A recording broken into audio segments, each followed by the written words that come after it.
This data that is for the real Airbnb properties in Portland. This table is very special because it's on what is called a long format, and this is very important. There is a host ID, which is an unique identifier for each owner. Think about the social security number or the IT number, and that's why this number is so important, because it's unique. Different hosts can have the same name. That happens very often. Different properties can be located in the same neighborhood.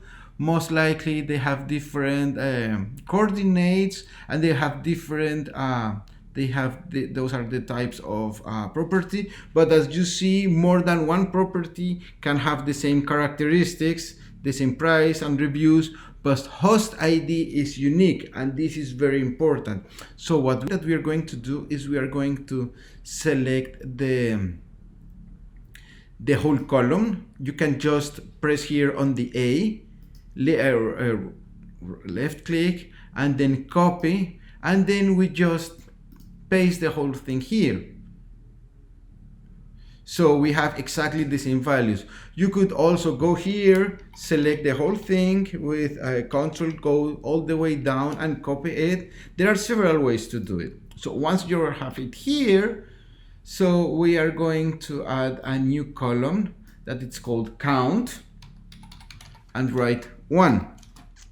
We could actually take here and just drag down all the way until the 4,000 something, which takes a long, or just go here once the cross becomes black, double click, and it will fill the whole thing all the way down, which is more efficient.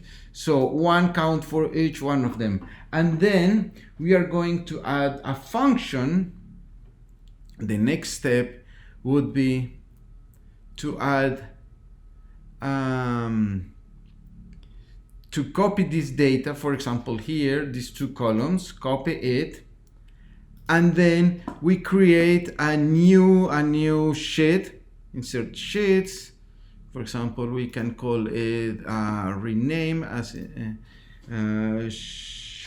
host ID, and then we just paste the data.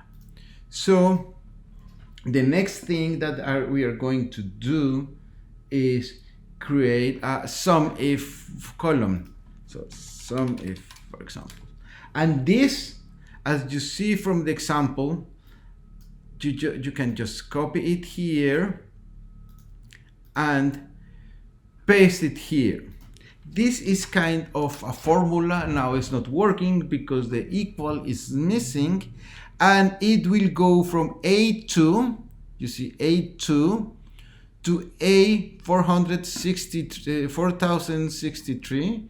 Let's see why it's 4063, because that's the total number of records in Portland for Airbnb, but it depends on your own case. And from B2 to B463. Why are these weird dollar signs here? They're very important because they fix the value, so it will remain the same. The range, which is this thing, will not move once we copy the formula. So if I do this and I add an equal, see how it gets the colors. Says the first column is the blue one, the second column is the red one, is the purple one, and the value that is changing is A2. I do this again. You can just come here once the cross becomes black and double click it, and it will tell you how many properties are for each one of these IDs. And this is why also we don't have this with dollar sign, because we want to move, but we want this to be fixed. If here again the dollar signs, we remove them, and what happens is that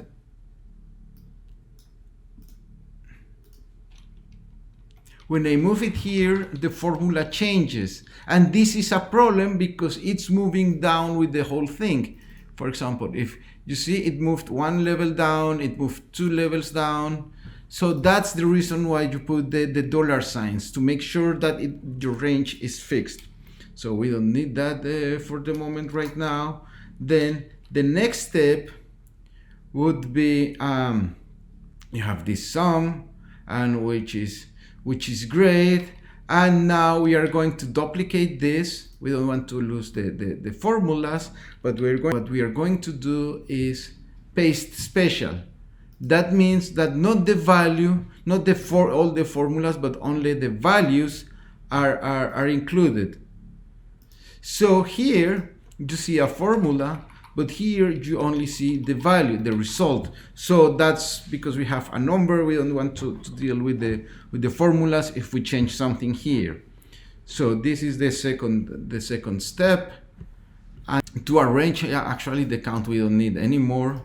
To arrange this by descending numbers. So what we can do is this thing, and we go to data, and we are going to sort this thing, and it will tell, okay, by what?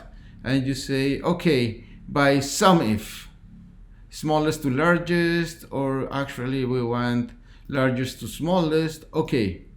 And we see what happens here. The host ID 561582 has 49 properties. We have allowed the second largest had this number of properties, and we have all these values. What is going to happen now is that we are going to delete the repeated numbers. So for now we go select here, go to data, go to this button here that it's called remove duplicates, and we say yes, because we selected here, it has headers, everything. Okay, what happens? There were this many duplicates, so we remained with 3,000 records from the 4,000s, and everything else is gone. So you see here how when we go down, there is a moment where we don't have any more because those are repeated values. So there are only 3,187 individual owners for 4,000 something properties, which is getting closer for where we want. Now, what we want to do now is to see who has the most properties. And the best way to do this is with a filter. You go here for the filter. If you have the selected columns, it already knows that this is the header, and you can select it. So here go for this small button, and we can just ask it to sort it for us. Okay, great. And now we see who has the most properties. Host ID with this host with this ID. What's their name? We don't know, but we can find out. So for example, select this here, you copy it, you go to the original site, go here to select that thing here, put yourself wherever you want, and just copy that thing here. And what it says, Roompix is the largest owner. No surprise that someone with 40 properties in a city like Portland is a company and not an individual. So we have this thing here, Roompix, then we do the same, we copy the value here, Roompix, and here to again paste this thing here, and the second largest owner is Landing. Copy Landing, paste it here, and we will do it for all owners. You have all the names until we of course we don't need to do with all these different owners. What that we see, there are a lot. Most of them only have one property. Those are mostly private citizens, but the 5 largest have these names. So we get all the names. So now that we have the names of the largest owners, what we can do is we will copy these values here into this new column, add a new name, for example, number of properties, and then we are going to create a chart. For that, you select all your data, go to insert, chart. Most basic example is a 2D column, and now we have this thing charted. We could actually, for example, here also reorganize this, for example, in terms of number of properties, ascending, yes, apply filter, and you see how it changes. Now we have in ascending order. We can do a lot of things here. Edit the title, edit the axis, the sizes, change this thing here, for example, format data series. You get this new thing here, and we can, for example, say, okay, you know, I want a different colors for each one.